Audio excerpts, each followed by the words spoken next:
Doctor Nanasaheb Dharmadhikari प्रतिष्ठानच्या माध्यमातून आज सरकारी दवाखाना कर्जत ग्रामीण रुग्णालय यांना आपण प्रतिष्ठानच्या वतीने औषधं VC EC आणि कालीन साहित्य दिलेलं आहे। ते साधारण 40 लाखापर्यंत आहे। तर त्या साहित्याचा उपयोग आपल्या कर्जतमधील जनतेला व्हावा ही त्याच्या पाठीमागची मुख्य भूमिका आहे। आणि प्रतिष्ठानच्या माध्यमातून आपण हे जे कार्य केलेलं आहे आणि ही जी औषधं दिलेली आहेत, हे जे साहित्य दिलेलं आहे, त्या सगळ्या साहित्यावरती आपलं लक्ष असणार आहे।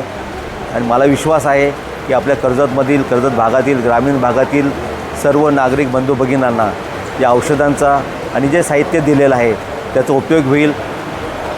या प्रतिष्ठानच्या माध्यमातून दिलेले जे साहित्य आहे तर ते साहित्य हे गोरगरिबांसाठी उपयोगी पडणार आहे। आणि हा मोठा विचार करून आज प्रतिष्ठानने हे साहित्य दिलेलं आहे। याच्या पाठीमागे 100% डॉक्टर नानासाहेब धर्माधिकारी यांचं कार्य आणि आता पद्मश्री अप्पासाहेब धर्माधिकारी, डॉक्टर श्री सचिनदादा धर्माधिकारी, उमेशदादा धर्माधिकारी आणि राहुलदादा धर्माधिकारी यांचं हे सगळं श्रेय प्रतिष्ठानचं आहे। हे सगळं श्रेय हे अप्पासाहेब दादासाहेब यांचं आहे।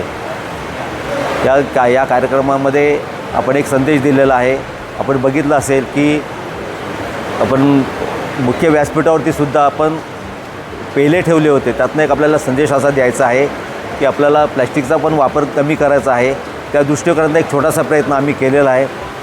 आणि मला विश्वास आहे की हे सगळे साहित्य हे कर्जतमधील जनतेला आपल्याला गरजूंना उपयोगी पडेल। धन्यवाद।